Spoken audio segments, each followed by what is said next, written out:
കട്ടിലിൽ കിടന്നുറങ്ങിയ വയോധികയുടെ മാല കവർച്ച ചെയ്ത കേസിൽ അയൽവാസി അറസ്റ്റിൽ. പാലക്കാട് മുട്ടിക്കുളങ്ങര കൊളക്കണ്ടാമ്പറ്റ സ്വദേശി പ്രമോദാണ് അറസ്റ്റിലായത്.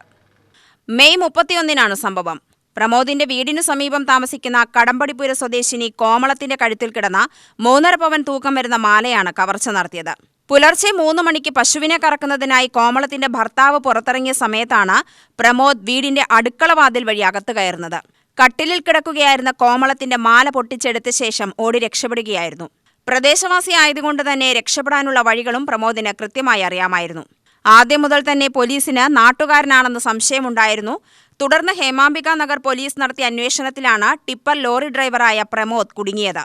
സാമ്പത്തിക പ്രതിസന്ധി ഉള്ളതുകൊണ്ടാണ് മോഷണം നടത്തിയതെന്നാണ് പ്രമോദ് പോലീസിന് നൽകിയ മൊഴി.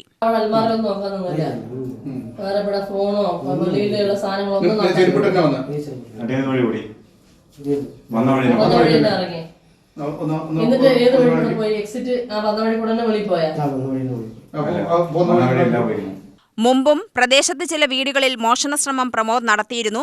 സംഭവസ്ഥലത്തെത്തിച്ച് തെളിവെടുപ്പ് നടത്തിയതിനു ശേഷം പ്രമോദിനെ കോടതിയിൽ ഹാജരാക്കി. UTV news, Palakkad.